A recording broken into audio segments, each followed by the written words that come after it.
প্রকৌশল শিক্ষার্থীদের দাবি দেওয়া নিয়ে রাজধানীর রেল ভবনে কয়েকজন উপদেষ্টা সহ সরকারের ঊর্ধ্বতন কর্মকর্তাদের সঙ্গে বৈঠক করছেন শিক্ষার্থীদের একটি দল।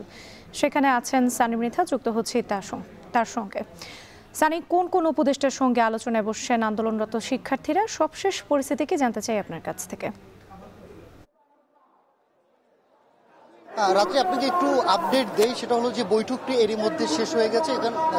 এখানে যারা আন্দোলনরত রয়েছেন বিভিন্ন বুয়েট সহ বিভিন্ন সরকারি বেসরকারি প্রকৌশলী বিশ্ববিদ্যালয়ের শিক্ষার্থীদের 11 সদস্যের একটি প্রতিনিধি দল রেলওয়ে ভবনে দুইজন উপদেষ্টা, যিনি সৈয়দা রেজওয়ানা হাসান, ও এই যে সকালবেলা একটি কমিটি গঠন করা হয়েছে 8 সদস্যের, সেই কমিটির যিনি সভাপতি ফাউজুল কবির খান, এই দুইজন উপস্থিত ছিলেন এবং তাদের সাথে বৈঠকটি এরই মধ্যে শেষ হয়ে গেছে। তবে বৈঠক শেষে কোনো ধরনের এখন পর্যন্ত সিদ্ধান্ত গ্রহণ করা হয়নি বলে আমাদেরকে যিনি এই কমিটির সভাপতি ফাউজুল কবির খান জানিয়েছেন। তিনি বলেছেন যে আরও বাকি যে অংশীজনরা রয়েছে তাদের সাথেও বৈঠকের পর পূর্ণাঙ্গ একটি ঘোষণা করা হবে। তবে এই মুহূর্তে যারা আসলে এইখানে শাহবাগে অবস্থান করছে এবং যেই দলটি, যে প্রতিনিধি দলটি রেলওয়ে ভবনে গিয়েছিল, তারা আসলে এখানে এসে তাদের পক্ষ থেকে যে মতামত, বৈঠক শেষে তারা যে সিদ্ধান্তর কথা আলোচনা হয়েছে বা তাদের পক্ষ থেকেও তারা একটি ব্রিফ করার কথা রয়েছে। তবে তারা এখন পর্যন্ত এসে পৌঁছেনি। তারা শীঘ্রই এসে এখানে পৌঁছে কিন্তু এই বৈঠকের বিষয়তে পুরোপুরি আমাদেরকে জানাবে বলে এমনটাই জানিয়েছে এখানকার আন্দোলনরত শিক্ষার্থীরা।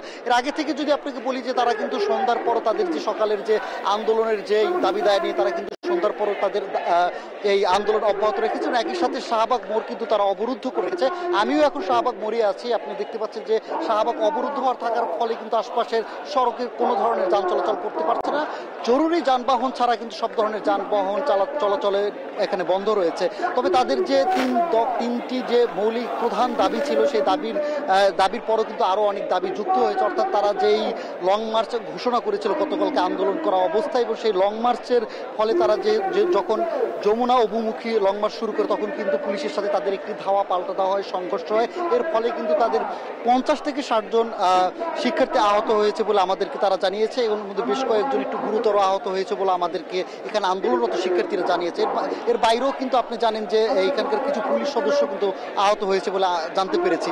তবে তাদের এখন যে ওই বাকি প্রধান তিন দাবির বাইরে যে দাবিগুলো রয়েছে, তার মধ্যে হচ্ছে যে এখানকার আন্দোলনরত শিক্ষার্থীদের উপরে পুলিশের হামলার কারণে কিন্তু স্বরাষ্ট্র উপদেষ্টাকে আসলে ক্ষমা চাইতে হবে। একই সাথে যেসব উপদেষ্টাকে মিলিয়ে যে কমিটি গঠন করা হয়েছিল, 8 সদস্য কমিটি গঠন করা হয়েছে, সেই কমিটি কিন্তু তারা প্রত্যাখ্যান করেছে। তারা বলছে যে এখানে বিশ্ববিদ্যালয় শিক্ষক সহ বিভিন্ন যারা আসলে এসব আন্দোলনের সাথে যৌক্তিক আন্দোলনের তাদের ভাষ্যমতে যৌক্তিক আন্দোলনের সাথে যারা জড়িত তাদেরকেই নিয়ে এই কমিটি গঠন করা হবে। তবে এই ধারাবাহিকতায় কিন্তু তারা এখনো তাদের আন্দোলন অব্যাহত রেখেছে। যতক্ষণ পর্যন্ত আনুষ্ঠানিক কোনো ঘোষণা না আসবে তাদের দাবি দান নিয়ে, শেষ পর্যন্ত কিন্তু তারা এই আন্দোলন অব্যাহত রাখার আসলে প্রতিশ্রুতি জানিয়েছে আমাদেরকে, এটা এমনটাই বলেছেন। তবে এখন পর্যন্ত আমার কাছে যতটুকু আসলে তথ্য আছে, যারা এরই মধ্যে আসলে রেলওয়ে ভবনের সাথে উপদেষ্টাদের যে বৈঠকটি ছিল শেষ, এবং যে বৈঠক শেষে কিন্তু ফাউজুল কবির খান ব্রিফ করলেও এখন পর্যন্ত যে শিক্ষার্থীদের প্রতিনিধি দলটি ছিল তারা কিন্তু এখন এসে পৌঁছেনি। তারা এসে পৌঁছলেই কিন্তু আসলে জানা যাবে তাদের পক্ষ থেকে যে তারা কি পরবর্তীতে কি ধরনের পদক্ষেপ নিতে চাচ্ছে। তো রাত্রি এই ছিল শাহবাগ থেকে সবশেষ আন্দোলনের খবর আমার কাছে।